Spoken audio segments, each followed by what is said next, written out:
Episode 2, Taco Bell's Cheesy Fiesta Potatoes. Hashtag RIP. A moment of silence. Okay, so today's episode, we're not only making food, we are mourning a loss. As of August 13th, 2020, Taco Bell will be removing a few more items. And among those items is a classic, well, to me, cheesy Fiesta potatoes. I know, when you think of Taco Bell, the first thing you think of is potatoes? But they put nacho cheese sauce, sour cream, and green onions on them, so Fiesta, I guess? Okay, let's get started. Get the potatoes, boil in. I used red potatoes because I had them, and I peeled all the roots that were forming because those boys were growing. We're gonna boil them for 20 minutes and then take them out. Now, to the spice rub. Half tablespoon of cayenne, 1 tablespoon each of onion powder, garlic salt, garlic powder, cumin, cornstarch, and finally 2 tablespoons of flour. Use a tiny whisk to mix them up until we're ready to Fiesta these potatoes. Feel free to skip any of those if you don't like flavor. Up next, we're going to gather our toppings, and those are green onions and an 8-ounce block of the sharpest cheese you can find. We'll now chop up the greens and the onions. Separate them. I always keep the whites for later because I use them in other things. You'll see it in future videos. Or you won't, I don't know. We also have a little fresh jalapeno. While it doesn't come standard, I like a little zip in my life. Now it's time to shred that cheese block. And you want to use a whole block because the bag stuff has the powder in it that keeps it from sticking together and getting all gummy. And that same powder will prevent our cheese from becoming rich, delicious, smooth, cheesy sauce. And now, it's potato time because I can't wait any longer, even though they're steaming hot still.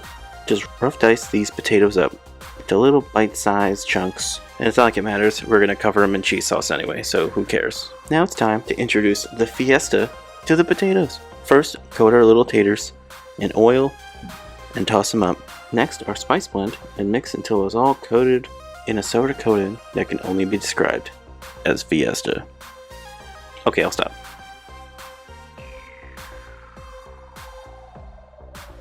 Place these flavored potatoes on a sheet pan.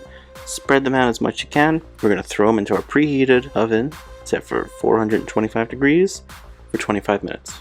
And then we're going to take them out, flip them to make all the sides crispy.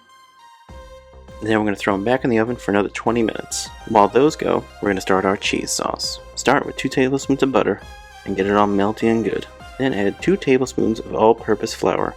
Whisk to combine to make a roux. Maybe a little less flour next time. Yeah, we'll fix it. Add 1 cup of whole milk and 2 to 3 bursts. Whisk to combine over medium heat. Half a teaspoon of cayenne and a big pinch of salt. Then add all that extra sharp cheddar that you shredded by hand. Okay? Not some factory, you.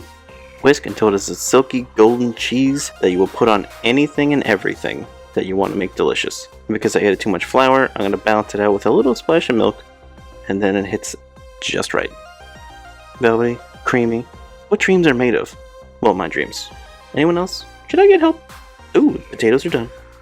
They are crispy, flavorful, absolutely delicious by themselves. And now, what we've all been waiting for. Time to plate, or in this case, bowl. Add those potatoes. Don't be shy. That's it. Now, the fresh nacho cheese sauce. Okay, let's be real. Alright, that's a little better. Next time, bring a shovel. Enhance. Now, to make it a sour cream dream with your green onions, and just like that, you're in Fiesta fast food heaven. They're crisp, flavorful. Canned nacho cheese has nothing on the fresh stuff, and the sour cream and green onions are, well, sour cream and green onions, but blend perfectly in this odd Mexican side dish. Thank you for watching. I hope you enjoyed this. Let me know if you tried this out and how it came out. And if there's any food you would like me to try to ruin, or ruin me, let me know, and I will see you all next Friday.